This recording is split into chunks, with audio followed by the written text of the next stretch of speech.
Tensão máxima. A Venezuela corre risco de uma invasão?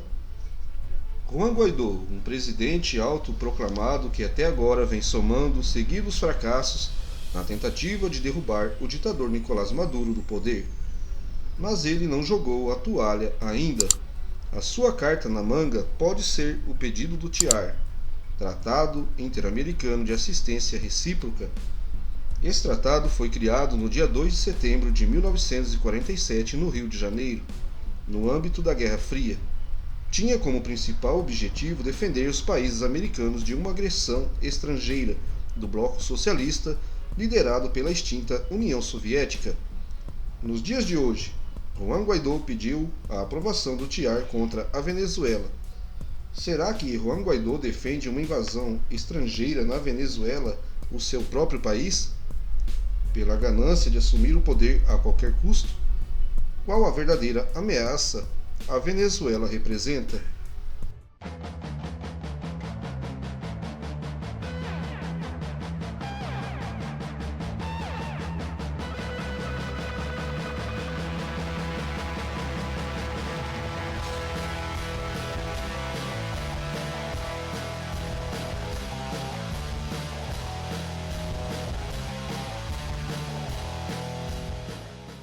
Falando de guerra.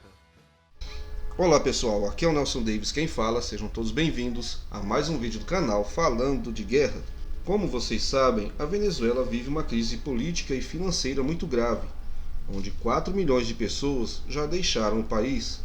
Tudo por uma política desastrosa que se iniciou ainda no governo de Hugo Chávez e se intensificou no governo Maduro. Não podemos nos esquecer que as sanções econômicas aplicadas pelos Estados Unidos e vários países europeus somente fizeram agravar a crise interna, onde os mais prejudicados são a população civil, onde nos mercados faltam de tudo, que vai desde papel higiênico como itens de alimentação. Hospitais também sofrem com a falta de medicamentos, onde vários pacientes já morreram por não ter os devidos remédios. A crise na Venezuela é tão grave que milhares de pessoas vasculham lixos nas ruas em busca do que comer. Mas a culpa é de quem?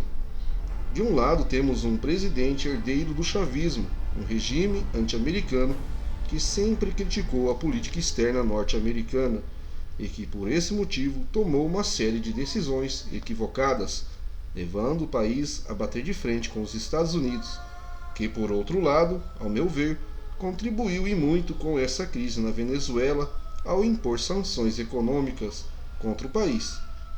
Como já vimos ao longo da história, as sanções econômicas não derrubam governos hostis aos norte-americanos. E aqui vai alguns exemplos: Coreia do Norte, Iraque, Irã, Cuba, Rússia e a própria Venezuela. Agora te faço uma pergunta. Você já viu algum ditador ou presidente ser derrubado pelas sanções econômicas? Na Coreia do Norte, Kim Jong-un segue firme e forte. No Iraque foi preciso uma invasão para derrubar Saddam Hussein do poder. No Irã, entra presidente e sai presidente, e o sistema iraniano segue o mesmo. Em Cuba, nada muda desde Fidel Castro. Na Rússia, Putin segue mais forte do que nunca, e na Venezuela, Maduro não dá qualquer sinal que vai deixar o poder. Então você ainda acha que sanções econômicas funcionam? Ao meu ver, tudo que as sanções econômicas fazem é matar de fome pessoas inocentes de países com economia fraca e com embargo muito forte. Caso da Coreia do Norte, que em 1991 mais de 3 milhões de pessoas morreram de fome. No Iraque de Saddam Hussein, do ano de 1991 a 2003, milhares de pessoas também morreram. Mas e quanto ao TIAR? O TIAR foi aprovado contra a Venezuela, mas isso significa que o país vai ser invadido? Não necessariamente. O TIAR, na prática, seria utilizado no caso de uma agressão estrangeira contra algum país americano, mas não é o que está ocorrendo. Mas a Colômbia afirma que a sua soberania está sendo ameaçada, pois a crise na Venezuela fez com que mais de 1 milhão de refugiados venezuelanos chegassem ao país, causando grandes transtornos. mas não há consenso sobre o uso da força na Venezuela. O México, país que não faz parte do tratado, classificou de inaceitável uma intervenção na Venezuela. O Uruguai, que faz parte do tratado, não apoia também, enquanto o Peru se absteve. Países que são a favor estão a Colômbia, Brasil, Argentina, Paraguai, os Estados Unidos, entre outros. Mas que fique bem claro, esses países são favoráveis que algo seja feito, não necessariamente uma intervenção militar, mas que, em último caso, também não está descartado.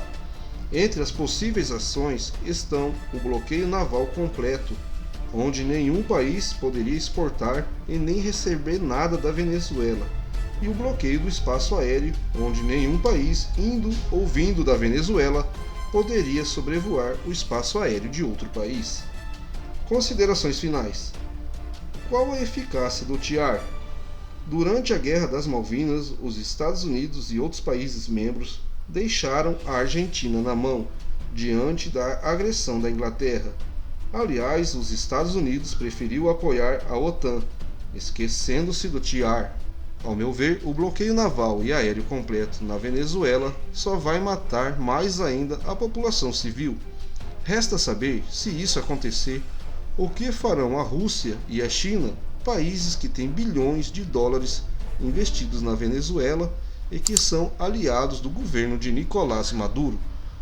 Bom, pessoal, então é isso, eu vou ficando por aqui. Espero que você tenha gostado do vídeo. Deixe o seu like, compartilhe nossos vídeos. E se não está inscrito em nosso canal, então inscreva-se agora.